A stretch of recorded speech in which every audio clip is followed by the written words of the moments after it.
welcome to Too Hard, Too Fast podcast. In this episode, we're here in Kodiak Strength once again. It's right outside of Austin, Texas, near Dripping Springs or in Dripping Springs. In last episode, we were joined by Ruben and Lathan. In this episode, we are joined by the women of Kodiak Strength. We're going to get to know them a little bit more, how they got into strength training. We're going to talk about women in strength training, and we'll dive into a little bit more and have fun with this podcast. I'm excited about it because it's always cool to see the second or the flip of the coin in the situation. We get it firsthand. So sit back, buckle up. Let's go too hard, too fast. Hey. All game, no shame, baby, came here to play. I feel like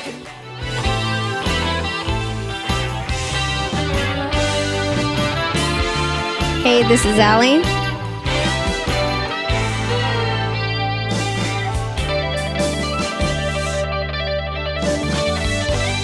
And this is Eileen.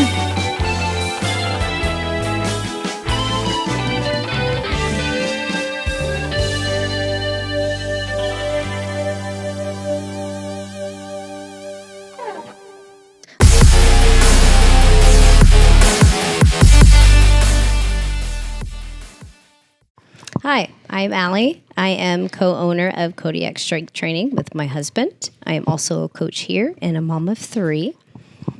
I'm Eileen Broska. I'm a full-time strength coach here at Kodiak Strength, and I am also the gym manager. I also am a mom of 3 boys, and looking forward to this. Nice. Thank you for joining me again. Good to be back. Let's pull back a little bit of the Hollywood magic that we're trying to pull off here. And this is take 2. Our audio recording shut off on us. So we're restarting. And I don't know.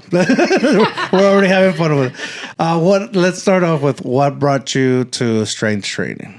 So what brought me to strength training was getting tired of rolling out of bed and hurting myself. Just my back, 2 herniated discs from a car accident, and the sciatic nerve was just unbearable. My husband's always been in training, and he would always tell me, here, do this, do that. And I'm like, no, it's not what's wrong. It's my back. And my husband would be like, no, it's your glute. Roll out, do this stretch. I finally, after a while, got to it. Did you say your glute? My glutes. Oh, okay. Yeah, my glutes, because, everything pulls. So you think it's your back. Yes, it's your back that hurts, but the muscle of the back, because it's being pulled like a rubber band by everything, your top extremity to your lower extremity. So I only asked, and I hate to interrupt, but I thought you said gut, or I don't know why I thought you said gut. It just, But I had a doctor before the doctor that I went to fix my back. And the doctor said it was my gut. I have back problems because of my gut. Your gut. And the way you said it, he didn't even say it nice like that. He's like, you have back problems because you're so strong, upper body, but you're fat. I was like, fuck. Well, thank you. But I'm sorry. That's funny. But yeah, just, I worked in childcare for 10 years, doing the up and down from the infant room all the way up to pre-K, having to clean toys. It was a lot on my body, and I was always hurting. Got tired of it. So then, my husband worked at a gym. We lived next to a gym, and there was no excuse. So then I started strength training, slowly but surely. It was a slow process, trying to get past that confidence, trying to create the discipline for me to keep going. And, it was only uphill from then. The uphill? Uphill. So it got harder for you. It got harder for me, for sure. It still is. It's work. You got to keep at it. You can't just, okay, I've built these muscles, now it's fine. You got to keep going, when you want to reach that goal to stay healthy, to feel better. Because for sure, if I don't work out, I remember I took a trip down to my hometown for a minute, and it was a week, and you could just instantly know. I just knew I need to work out. I need to do something because I'm starting to get stiffen up, starting to hurt, and then stressors. All that has a lot to do with your body. And you just have to keep going. You can't stop. you can stop, but if you stop, you will notice a difference in your body, your flexibility, mobility, not necessarily your strength too much unless you don't work out for 3 to 6 months straight. But I just have to because I get stiffened up and my back starts to hurt again. Just a little twinge, just like scratching at the surface saying, hello, I'm here. I need you to stretch me out. And then I'll stretch out. You ever find, I rarely have back problems now, but you ever find that you feel it more when you're doing like the most mundane stuff? Like I'll get it if somebody goes, hey, can you just stand here for a second? And I'll stand. I'm like, fuck my back. Or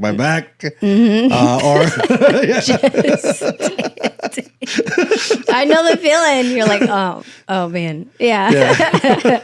Or brushing your teeth. Yes, I was just gonna say like anything over a sink. Yeah. You gotta hinge. You gotta squat a little or open, do sumo stance, and then you kind of hunch a little bit, like not hunch, you hinge, and then you can brush your teeth. When I was having real back problems, I had to like, if I felt a sneeze coming, I had to like hold my back and turn sideways and go.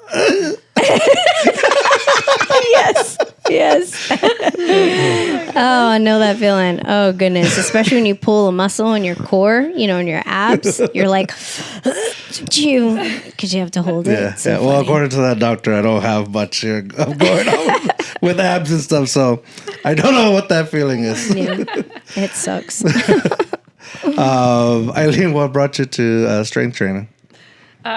Survival brought me to strength training. So I was diagnosed at the age of 35 with adenoid cystic carcinoma. It's a very rare squamous cell carcinoma in the head and neck. And I was treated at MD Anderson, but when you go to MD Anderson with a disease like this and you are only the 9th person in the literature ever diagnosed with this disease, there's not a lot of resources. So you really have to be an advocate for your own healthcare and work really closely with your team. But there was a time where I felt like no one knows what to do with me.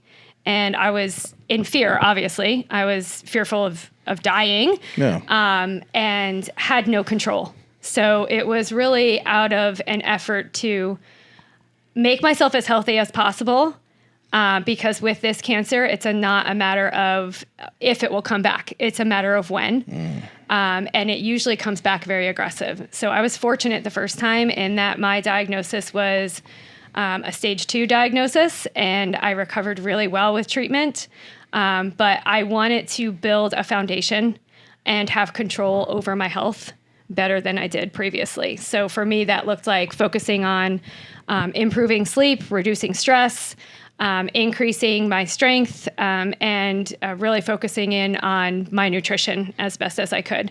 I played around with this. So I was diagnosed at 35, and my kids were 5, 3, and 6 months old at the time of diagnosis. I remember looking at my then husband and saying, I don't have time for cancer treatment. Literally telling him, like, I don't have time to go do this radiation thing because I've got 3 kids, right? Yeah. And I think it really settled in as far as what I was experiencing and what was ahead of me when he looked at me and said, you don't have time not to. Like, you're not going to be here if you don't do this. So nothing motivates like the fear of death. I will tell you that. But even with that, it took me almost 10 years to find strength training. I tried different classes. I tried CrossFit. I tried all the things, and nothing stuck. It just didn't resonate with me, and I didn't see results. So it was at the age of about 42, 43, where I first found strength training and first picked up a barbell. And that's kind of what got me here. What keeps me here is the improvement in the health that I've seen, loving the process overall, and the people in the gym. So like, I just find that extremely motivating, that it doesn't matter how old you are. If you get in the gym and you put in the right inputs, you will see the output. Yeah. And you'll benefit. Agreed. Yeah.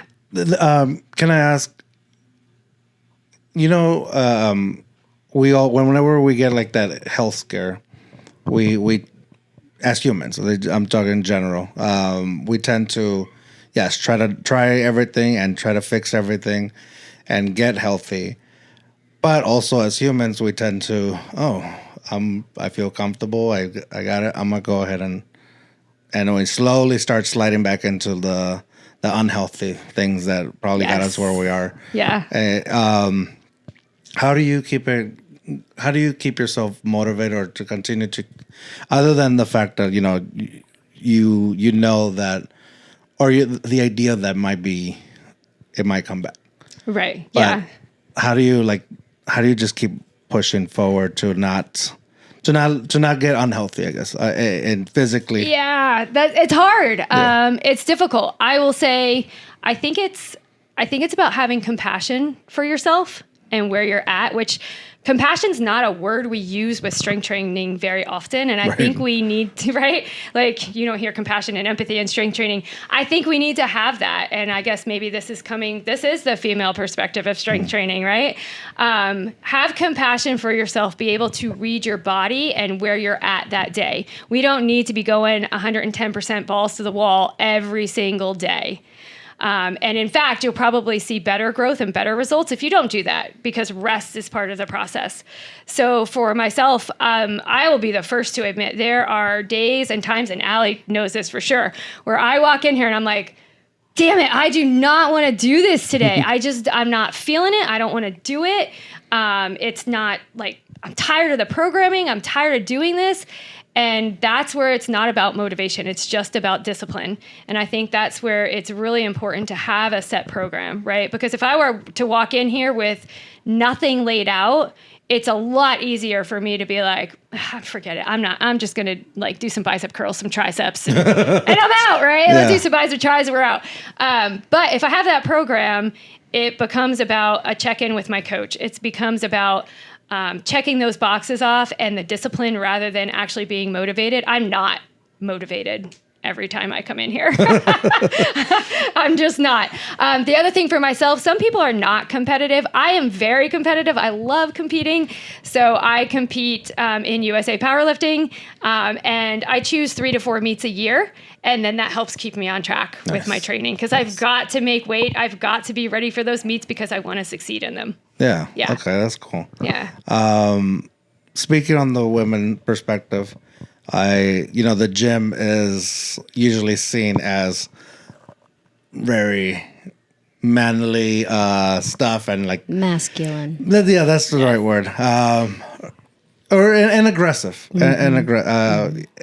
and usually it's not the safest feeling for a female to come into. How do you guys try to switch that perspective at Kodiak? Because it definitely, and I will say this before your answer, when I walk in here, even as an outsider where I'm just visiting, I feel very welcomed. And yes, I know Lathan and from before, and I've gotten to know Ruben, and all of you have always been super nice. But even like the people, I was right outside getting my bags down, and a man came out of the gym and was like, "Hey, have a good workout." And then he looked, and he goes, "Whatever you're doing, have a good." Because he saw like all my equipment. He goes, "Have a good one." But it would just seem very welcoming. Yeah. Yeah. So how do you guys switch that or maintain that? Well, definitely most of my clients, they always say when we do their first initial assessment, we talk for about 15 minutes to get to know who they are, get to see where their confidence level is, what's the reason why they stopped going to the gym or haven't gone to a gym.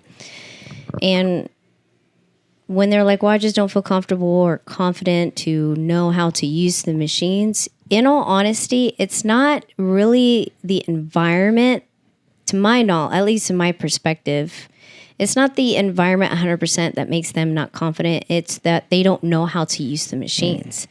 And I always make sure I let them know throughout all our workouts, I'm going to show you how to use this machine. I'm going to show you these different attachments, what they're for, what muscle groups, how to do it, so that when you are in here on your own, you know how to do this. And then when you're traveling, especially for my clients who travel a lot, and there's many different machines, different gyms, different types of models, just look for this, and then you're immediately going to know what it's for. Just take time to look around, get to know what this machine is, look at the attachments, look how the weight and the pulleys are going, just so you have an idea, oh, I'm familiar with this machine and what this does. So I usually always tell them, I'm going to teach you how to do this first. Nobody is watching. As you can see, it's just us. You know, we don't have a whole bunch of people coming in, setting up tripods, looking at everybody, because the type of the community and culture that we've created here is really important too. And then that's when people start to tap into the environment. They start to tap into the culture and building community is when they get past those first 2 sessions on knowing how to do the program, knowing the set scheme, knowing the repetitions. Then they start talking to everybody else around them, and then that confidence level just kicks the door down, and then they get past it really fast. Okay. So that's how I, differentiate or at least deter them away from being in that intimidating set. That makes sense. And as a coach, when people are asking, those difficult questions of how, of wondering how their body's going to change or what they want, how do you ease them into, because I will come in with unrealistic goals. Like I want to look like, I don't know who I can name right now that would look amazing. Dwayne Johnson. Okay, yes, that one. Yes, I was thinking along the lines of Bautista. I feel like that one seems like a little more original for me. Or the other guy with the long hair, he's an actor. I don't know. It doesn't matter. He's like, I don't know if he's Samoan or some Pacific Islander. Oh yes. Oh, Jason Samoa. I think that's his name. Momoa. I think it's Momoa. I don't know. Something like that. Sorry, I know his first name's Jason. Yes. And he played Aquaman. Yes. That's what I was thinking. I was like, maybe that seems really key because he looks like he still drinks some beer. You could definitely see He still enjoys his life. Yes, he can. Yeah. But whatever his name is, too hard, too fast. We don't check facts. But that's what I was thinking of. But unrealistically, I may not get there. I have a different body type. How do you get people to understand their body type and get some like reasonable goals? I personally, for the people that I work with, it really varies depending, obviously, on their goal. But some people have a goal of improving their blood metrics, right? Their blood markers. That's way different than someone who has a body type goal. So not everyone who comes in here, I think it's a misconception that people who come to a strength training gym are all looking for a certain body type or to be as ripped as possible or as lean as possible. And that's not the case. I have clients that come in and they're looking to reduce their glucose levels. And the fastest way to do that is through nutrition and building muscle mass because the muscles take up that glucose. So it's a glucose sink. So we have a wide variety of clients that come in with different goals. For the clients that come in with that body image type, I will actually have them show me a picture of who their person is. Yeah. So for myself, I have a person. My person is Erin Stern. She's a professional bodybuilder. And I have a similar build bone structure wise to her. And while I will never look like her, I can look like my version of her. Right. So I think it's finding something that is a similar body type to you if you're going for those aesthetic goals. And then how much work are you really willing to put into this? Because this is not easy. Yeah. I think probably one of the funniest things that we hear is women who especially come in here and they're like, I want to get toned, but I don't want to be bulky. Mm-hmm. And they're worried that if they lift the 15-pound bicep like curl, like that they're going to look like a man. Yes. And I can tell you from years of experience that it takes not only a high level of input to the muscles, repeated input and consistency, but it also takes nutrition in order to reach those goals. And I mean, I've been doing this for 6 years. I have some muscle mass, but I'm still not ripped like a bodybuilder. So you're not going to explode overnight just because you pick up a weight. Yeah. It takes a lot of dedication and a lot of effort. But as far as helping people realize their potential, I think it helps to choose someone who's built like you and look at those aesthetics. And you might say, okay, well, yeah, I would like to look somewhat like that person. So I guess maybe I'm glad I'm not the only one that has a person or a body type try to go, maybe I should be a little bit more where I try to watch my glucose and blood work and all that. But that's usually my goal. Like not my goal. Like I want to be Dwayne Johnson or Jason Momoa or anything like that. It's like that's just who like I was like, could I if I tried hard enough? Yes, you Definitely could. could. We'll see. It'll just take time and discipline for sure. That's the hard part, I think. Well, so like, I have about almost all of my clients has a person that I want to look like this. I want to look like this. And unfortunately, I entertain it at first. I'm like, okay, we can get you. So I'm looking at the muscle tone, the definition, their body type, their posture. That's what I'm looking at.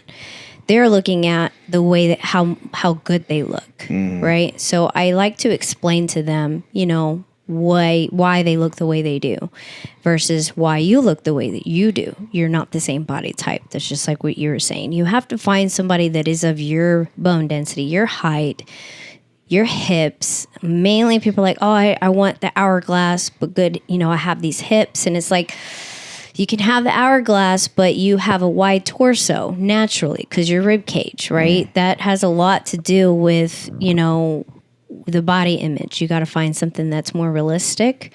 I just had a client last week told me that I look like Michelle Rodriguez through Fast and Furious, and that was a real big compliment because I was like, that is my body type. That is my person who I'm at least for sure in muscle tone and in definition because she's almost the same height. She's about 4 inches taller than me.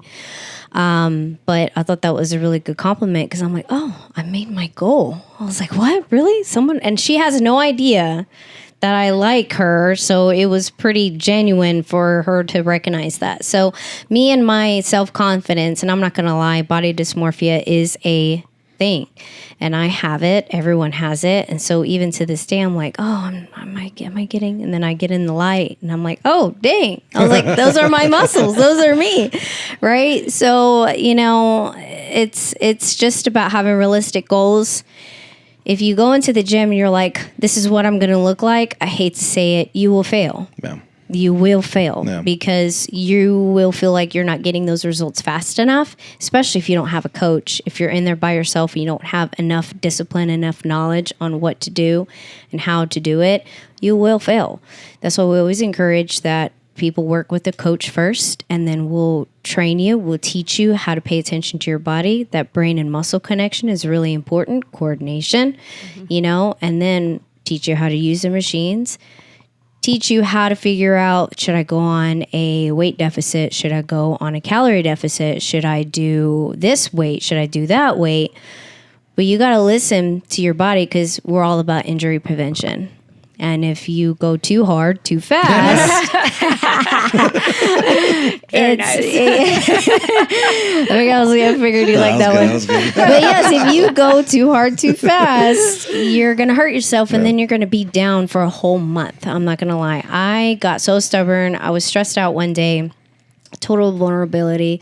There was a lot going on and I was trying to just deadlift my 5-for-5, 165. And it only moved for 3 times. And I'm just like, what's going on? I can lift this. What's the problem? And then I got real pissed off and took the extra weight off and just repped out 135 for 15, which was the worst thing to do because then I ended up hurting my back. I was down for about almost a month and a half. I'm just now starting to be able to deadlift comfortably without my hamstring pulling.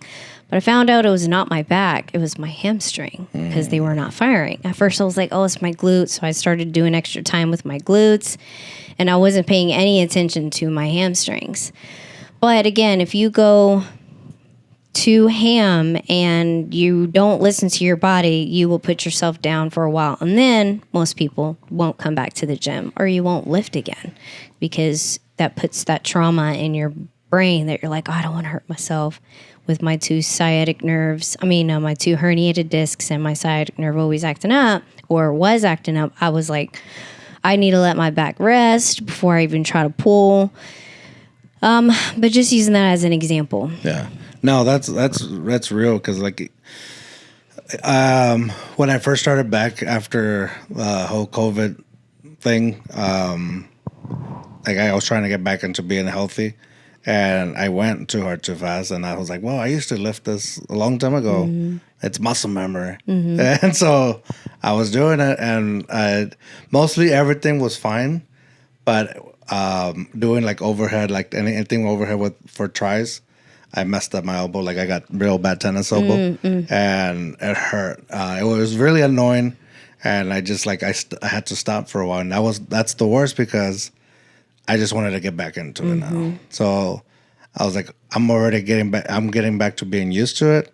Now I'm hurting, and I want to quickly go back to it, and I'm just making it worse. So I had to like stop again and all that. You went too hard too fast. I did definitely 100%. We all go too hard too fast. If I can add, I think this is why it's really important to have a good community around you as well. So I just went through this. Ali just worked on my back, my glute, and I had some type of small pull that's going on with the deadlift.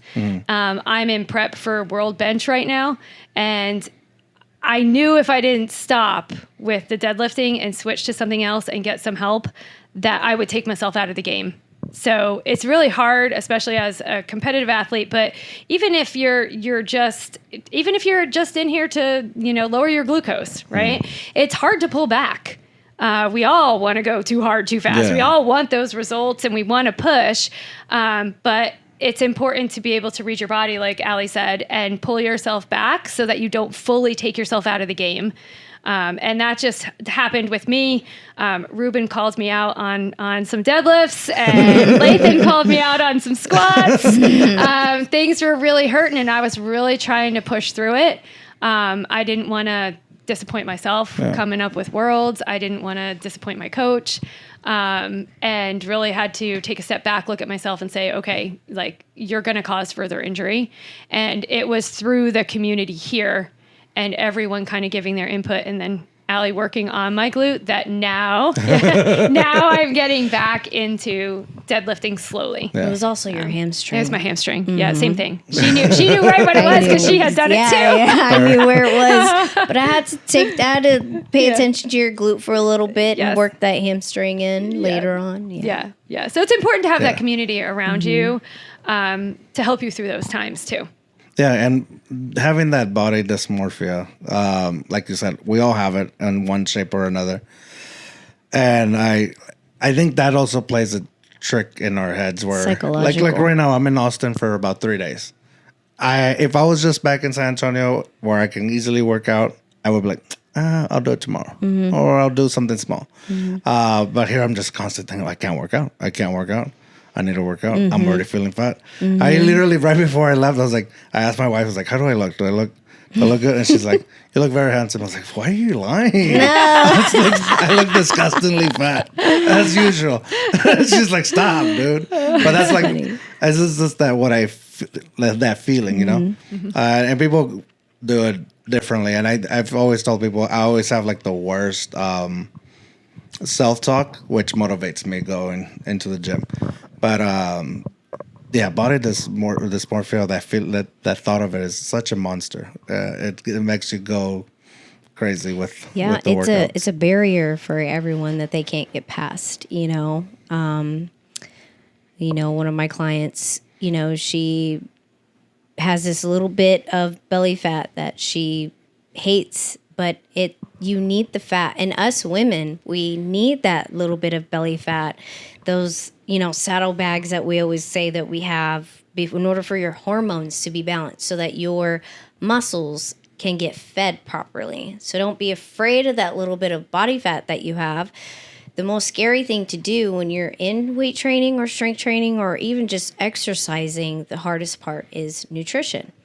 And that has a lot to do with body dysmorphia because you can't put down those bag of chips or killer brownie from HTO, like Jesus. I was like, I'm about to down this brownie. I need the calories, and I ate one, like just a square. They were cutting in squares, and I'm like, oof. and the whole brownie was like 900 calories. Oh, wow. It was a little square. Yeah, it was 800 calories, the whole brownie. And so I'm like, holy crap. I'm like, oh, this is going to be great. I need the calories, because that's what I'm thinking about.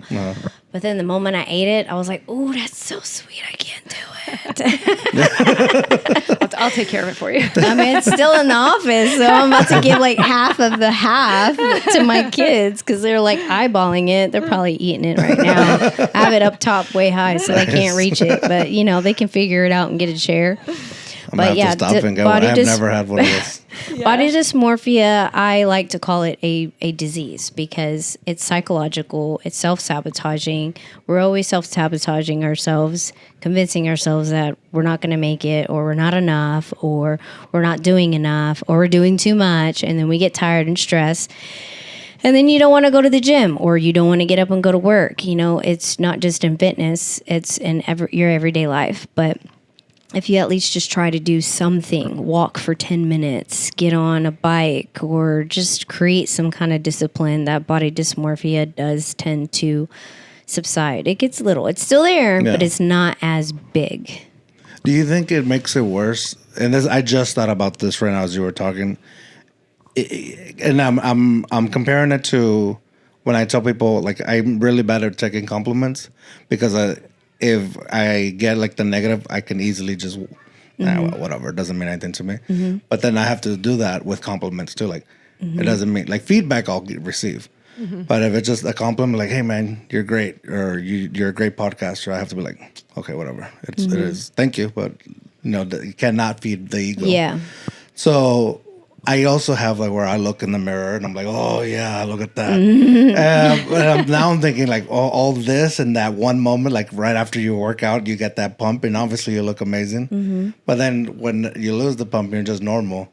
I think that's, now I'm thinking maybe that plays into a little bit of the dysmorphia of like, yeah.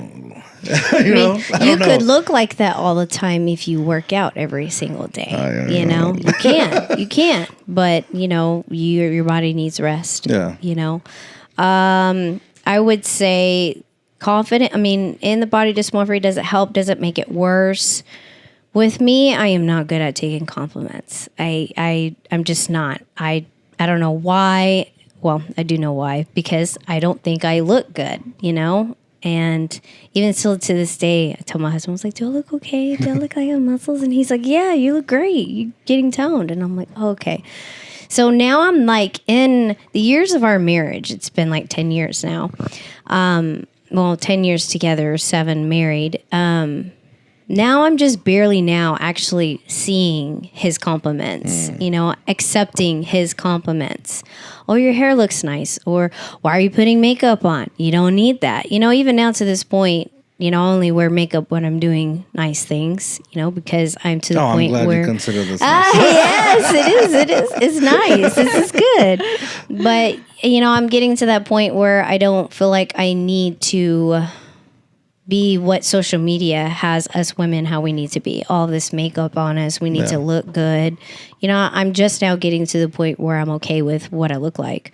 But getting compliments doesn't really help, and it doesn't make it worse. At first, it used to make it worse for me when people were like, oh, hey, look there, you're looking good, you're looking good. Especially when another man would say it versus another female. And then we can like, oh, okay, we can have some community, right?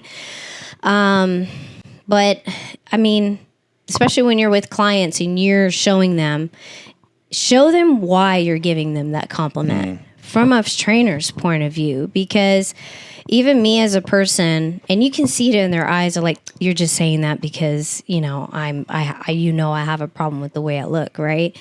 But when I actually get there, get close up, put them in a type of lighting, take a picture, take a video of what they're doing, especially when they're, because these guys are always hard to get rid of, right? But look, it's jiggling, but then when you flex it, it doesn't jiggle as much, right? So when you don't flex the muscle, it's going to jiggle. It's not all just fat.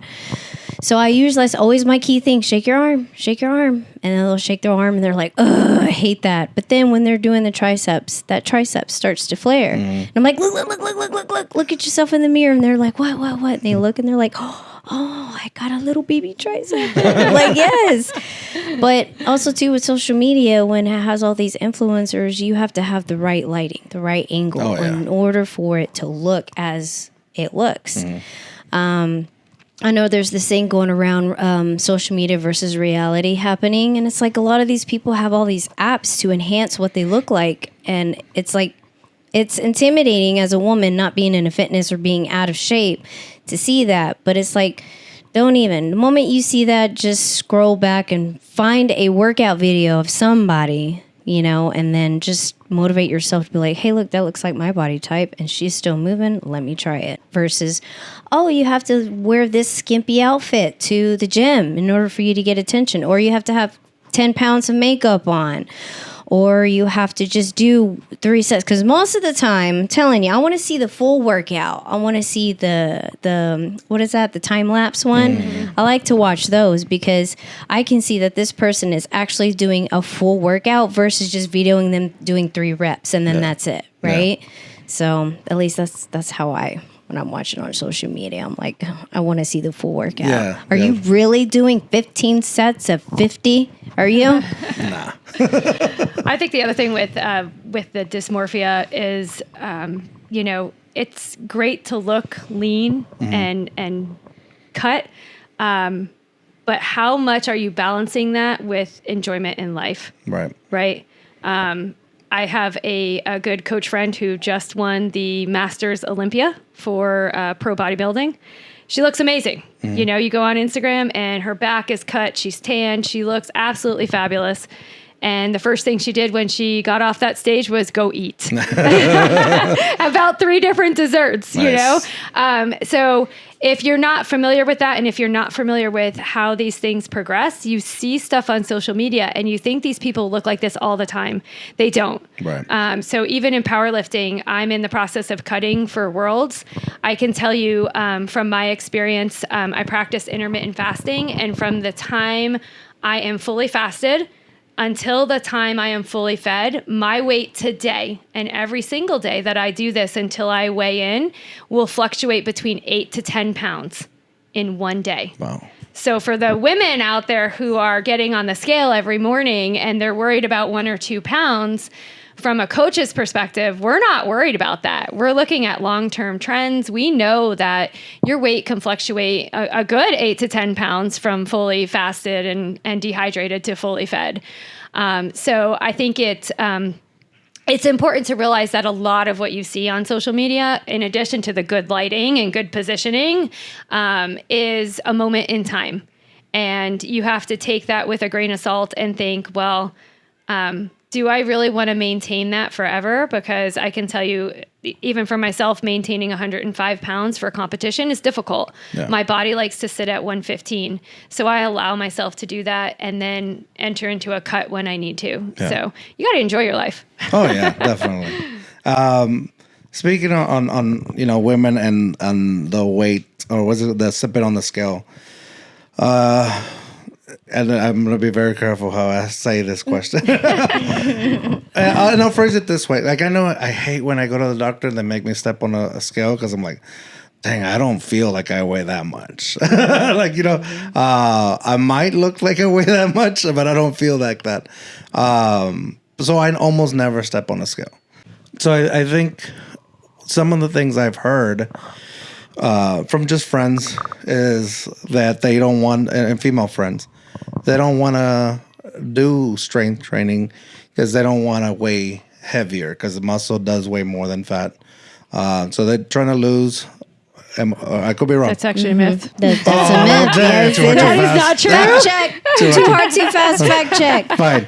Muscle is more denser. Muscle is more denser, but this 5 pounds of fat weighs just the same as 5 pounds of muscle. Shit, that's right. But muscle is is like denser. a 5 pound weight weighs the same thing as 5 pounds of feathers. Yeah, okay. Yes, fair enough. I've been living life. This is the first time. Oh, really? I'm learning right here. Yeah, that's good. This is the first time. And we teach you and these I've things. Said this. Hire a coach. I've said this for almost ever, like for years. And that's why I justify it. Now I'm like, shit, maybe I am just fat. Damn it. No. It's water weight too. Water weight has a lot to do with it too, you know. But go ahead, continue.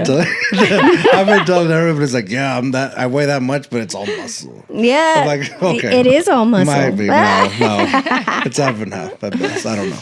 But anyways, okay, standing corrected because I definitely this is new information. Well, then with that same misconception, they don't want to gain weight because they want to reach a certain weight goal. And then the other things I've heard is I don't want to get too strong because then I'm going to lose certain features, or I don't want to look a certain way. And I think, I don't know. So at that point, I just shut my mouth because I have no room to speak because I'm not a woman. What is, I guess, how can you address that? I think that's super easy. So the distribution of 5 pounds of fat distribution on your body is going to look a lot different than 5 pounds of muscle. I would argue that we need to get away from looking at the scale. The scale is a poor metric for overall body composition. What we need to be looking at is percent lean mass and percent body fat. So I would steer women towards looking for that. The biofeedback or bioelectric scales, some of them are pretty good, but I would encourage anyone who has this concern to go get a DEXA scan. If you're local to Austin, UT Fit, the Fitness Institute of Texas, does them. They're very inexpensive. They make it super easy. It's an X-ray scan, and it will tell you your percent lean mass, your bone density, which is super important, and your percent fat mass. And then you can track that over time. So you can go back and get these scans done multiple times. What we really need to see is lean mass increasing and fat mass decreasing. And with that, if we can focus on the metric of lean mass increase, fat mass decrease, get away from looking at what is on the scale. Because like I said, within one day, I can vary between 8 to 10 pounds. It's really not a great metric to be focused on. And I would argue that your ideal body type for what you're looking for, that toned, lean look, probably weighs more than you think it does. Yeah. I think we've just been conditioned as women to think smaller is better, and that you've got to be, 135 or less in order to be fit and healthy. And that's just not true. It depends on your height, your bone structure. It depends on age, where you're at in your stages of life. Menopause and perimenopause are different than your childbearing years. So we need to start looking at getting rid of the weight goal and start looking at the lean mass and the fat mass goal. Well, definitely too. Like me and my husband were just talking about this. Me and Ruben. There's just no way you can get into strength training, or just working out and not change the scale. There's no way you can't keep that scale the same at all, because everything that you do every single day is going to change it, regardless if it's your water intake, your calorie intake, your protein intake, your physical activity, or just not eating anything at all, which is not healthy. Don't advise that at all. But there's just no way you can change the scale. Now, I'm going to be fully vulnerable. I have a hard time, and I know a lot of people don't like to hear about this, and I don't like to complain about it, but my hard time is keeping the weight. I can't keep the weight on. So I always have to eat a lot.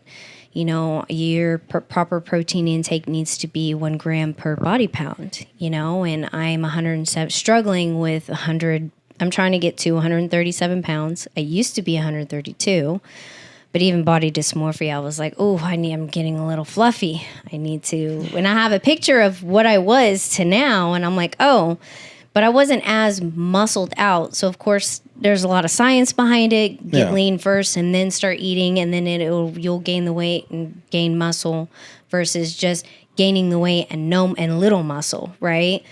But anyway, I won't get into that. This is a lot. But when it comes to that scale, I always tell my clients, do not step on the scale for at least 3 to 6 months. I have it on my calendar and I save it. Step on the scale, step on the scale. I usually have them on it at least maybe between 6 months or even to a year if they're with me that long. just so they can see where they first started to how they are now. And even most of the time, most people don't even want to step onto the scale because they don't even want to know where they're at. And I don't like to encourage that. Most fitness assessments, you are to do, the diameter measurements, the weight, all of that. But we can tell who doesn't want to do any of that, and we won't make them do it because we're trying to get them in the door. We're trying to get them past that confidence level. Yeah. And if you start showing them the first day what they are doing wrong, you show them, oh, you are overweight. Oh, you are weak. Oh, you do have this flab. They're not going to want to do it. Right. So it's about that first impression when we do our fitness assessments when it comes to the scale. And then you do ask, do you think I should step on the scale today? And I'm like, oh, you need to wait. You need to wait. Because I have a problem stepping on the scale every single day because I'm trying to gain the weight and I fluctuate and it's like, ugh, it's so frustrating. Yeah. But, it's just about what you do in nutrition. And nutrition is the hardest thing in fitness. Yeah. You think lifting weights is hard. It's nutrition that's the hardest. 100%. Right, yeah. And the reality is as a strength coach, we only control what you do for maybe 2 to 3 hours a week. And the rest of that time, you can undo everything you just did. Yeah, real easily. And we've both done it. Ourselves. Yeah. We know the struggle.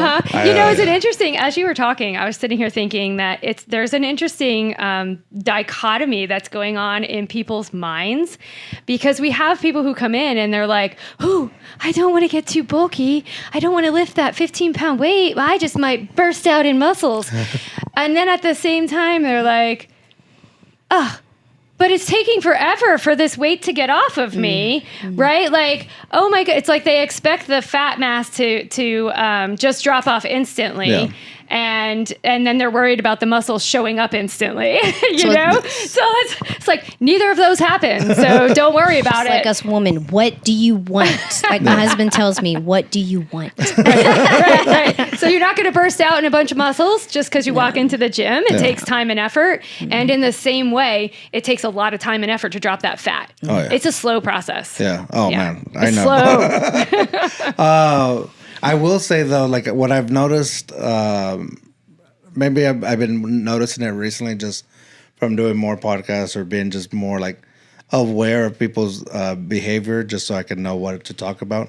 I have noticed that the younger generations, like younger than us, they seem to be more health conscious, to where they don't have the same type. Like the girls are like, yeah, I'm gonna work out. I'm gonna lift. I think it's more. It was just like. I don't know which one of you said it earlier, where it was like the women are supposed to be smaller or tinier, and so I think that was like a back in the day kind of thing. The 80s and 90s, yeah, we're moving away from that. Yes, and I think they're starting off in a. I mean, they have a lot that they have to like fight through with social media and all that we didn't have to deal with till now. Yeah, but I think. Some of them are progressing in the fact of like that, like, oh, I don't have to fit a certain body type. I have to fit my body type. Right. And exactly. I think that helps. Yes. And hopefully a lot more get that because social media is a different monster. And on the social media aspect, I think it really just depends on who you follow. Right. So for me, it's a bunch of ripped, lean people, bodybuilders. But then I also have the other side, like a lot of powerlifters, they're not ripped and lean. Right? They're thick and they're strong. So maybe, and I'm just guessing because I don't know, maybe the younger generation has different influences coming in. Like we're sitting here from an 80s, 90s perspective, right? Yes. And assuming that everyone else's social media looks like ours when it probably doesn't. So, it could be a positive thing.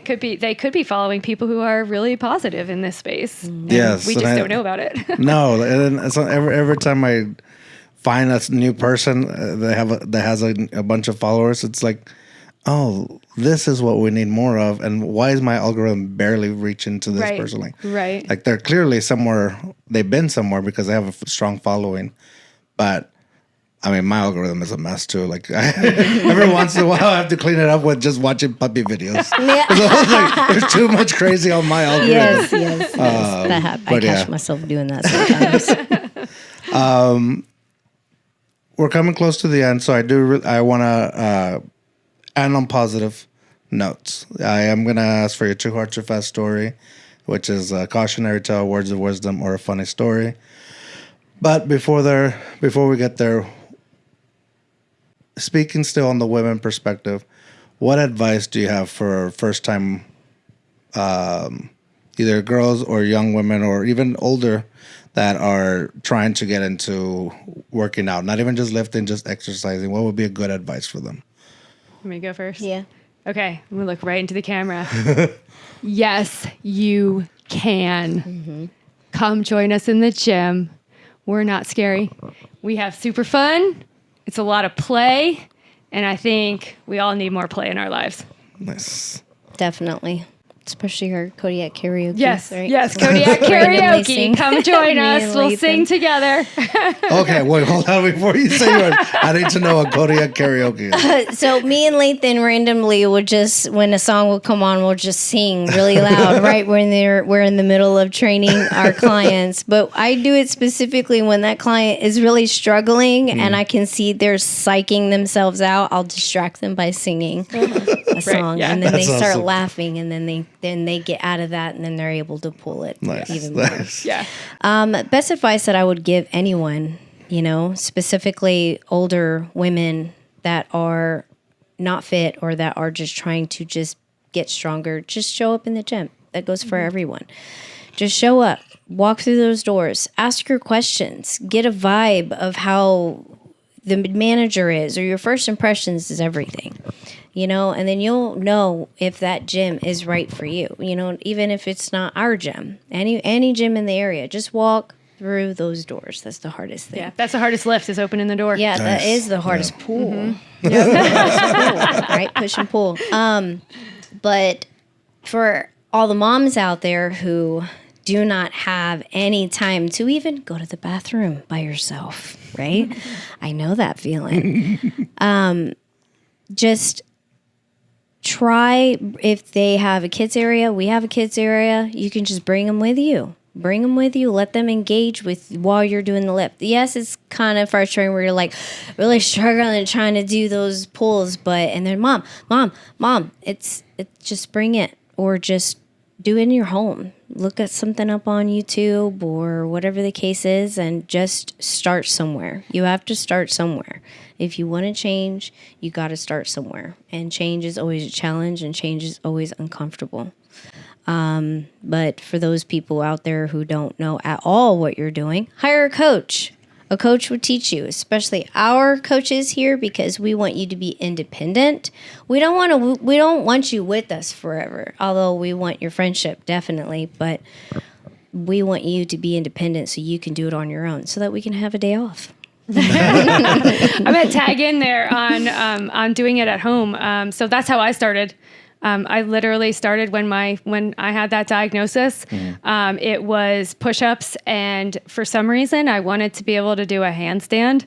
I still can't do a handstand, but I started with push-ups and practicing handstands against the garage door in our laundry room, and I would literally do that in between loads of laundry for the kids. Nice. So it doesn't matter where you start, just start and see where it takes you. Mm-hmm. Nice. Yeah.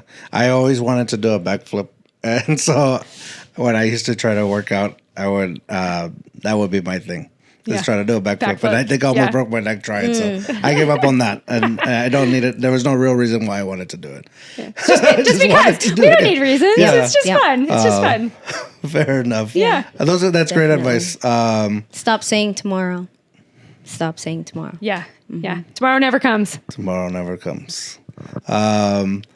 With that said, before we get to too hard, too fast stories, where can people find y'all? Where can people find the gym? We're Kodiak Strength Training. We're located on West Highway 290. We're in the middle of Belterra and Dripping Springs. We are technically still Austin, but we are in Hayes County, which is in Dripping Springs. If you're in the area or if you live here, just come by. Get to know us. You don't even need to sign up. We'll give you a free week pass so you can try us out before you even buy it. Nice. Yes. Where can they follow you online? You can follow us on Instagram, Facebook. yeah, that's pretty much it for now. I'll put it on the screen. Personal social medias, if you guys want. My personal is at TinyLifter47. My personal is at LewisFam 2015. I had to think about it. Fair enough. All right. Too hard, too fast story. The time has come. Okay. Mine is going to be words of wisdom. So my too hard, too fast words of wisdom are, no matter what shit life hands you, lean into it fully. And this is coming from my cancer story. So if I had not leaned into strength and nutrition, there's a good chance I wouldn't be here. But in addition to that, you never know who's going to bring you your future. I never expected to be sitting here in a strength coaching capacity and taking on management of a gym. My degree is in hydrogeology. So this is completely unexpected, but it was only through leaning in fully and saying yes that I'm here. So lean into your shit, learn your stuff. I like that. Dang, I just had mine. And Oh no, I'm sorry. Lost it. Hang on.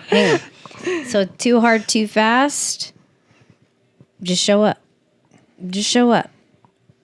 Like I said, the hardest thing is to go through those doors. Yeah, I think we're saying the same thing. Join a community. Yeah. Get to know people. Support buddy. Gotta have a support buddy. And that's why you gotta hire a coach.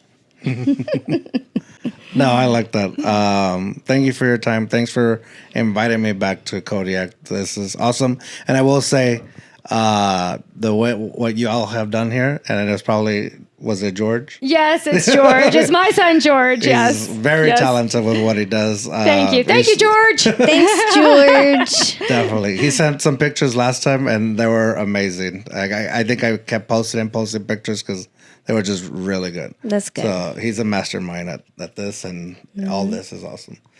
Thank you. Well, thanks for coming. Thanks for coming again and doing this for us. It really means a lot to us. Of course. Yes. Anytime. I would love to come back. Anytime you guys would love to have me back. Of course. Just let us know. We'll be here. We Okay, ain't going let's nowhere. go to your workout now. Let's go. Yeah, let's go. Yeah, you're here. You're here. Why not? I will say maybe tomorrow. No, I'm just kidding. Oh, my But let's try. Let's try. Aren't you leaving tomorrow? Yeah. So it's not going to be tomorrow. Okay, you take care of his lower body. I'll take care of the upper. All right. And I'll just go home. All sore. That's funny. And with that said, ladies and gentlemen, we've gone too hard, too fast here at Kodiak Strength. Remember, slow down, enjoy the moment. Bye.